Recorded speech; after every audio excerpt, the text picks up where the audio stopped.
In this section, we're going to talk about how to do some space planning for a simple dining area. So in this dining area, we have a 12 by 12 space. We have an open case that goes into another space of the house. And then we have some sliding glass doors that may lead out onto a patio section. So in this scenario, we want to be able to select the dining table or the eating table to fit comfortably in this room. So let's try out this first one. This seats 6, and if I place it in the center of the room, this is a tight squeeze behind here for the person to get around. So even if I bump it over a little bit, it works. It's pretty close in there because I also want to get a buffet in here because it's the only thing that goes in a dining space isn't the dining table. So let's take this buffet and let's put it along the longest wall over here. And of course, since we do have drawers, we want to make sure that we have enough space in front of them that our drawers pull out and function and work. So let's keep that in mind. Because remember, if it doesn't work, it doesn't work. So let's have the drawers in there. So that's one configuration we could do. And as I said, this is a table for 6, and this moves around it fairly comfortable. And do we have room for the drawers to work? Yes. So that configuration works. So let's try it with another style of table. Let's bring in a round table. Now you'll notice that I've always put the chairs at the X. It gives it a little more visual appeal as opposed to this direction. I hope you agree. If you don't, well, we'll agree to disagree. But if we turn them while the chairs are on the X, it quite literally gives us more space to pull these out rather than bumping right up against a wall. And of course, we have plenty of room to walk around. And since I can have the option on most tables to put in a leaf, I can expand this table out to seat 6.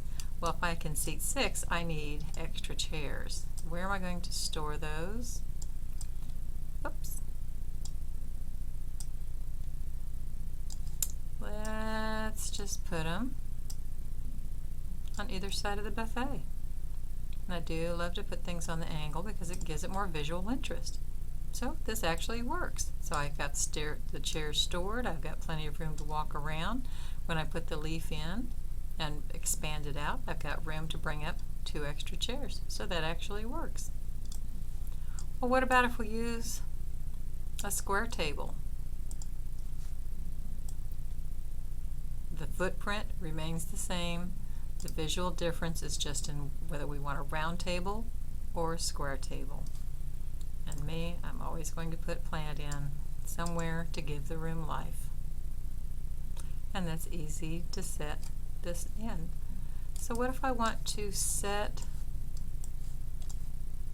my cupboard on the other wall? I want to set it on this wall. Let's see if it works.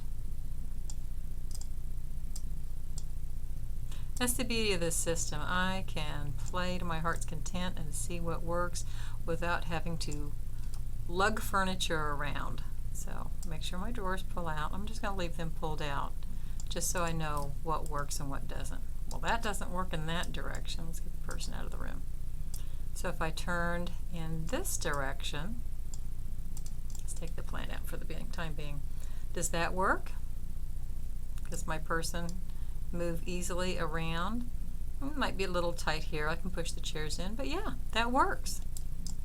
That will definitely work. What if I wanted to use a different configuration of?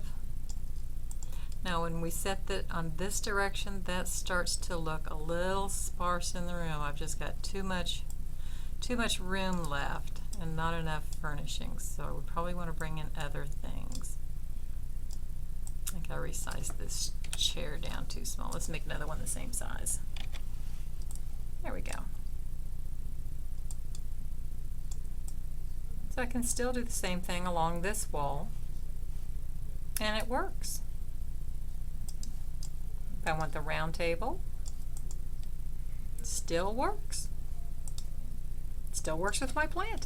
So this is easy to fix. We can add the credenza on either wall, bring in either style. Personally, I like the longer table set out with a couple of extra chairs. And that's how you would dress the dining room.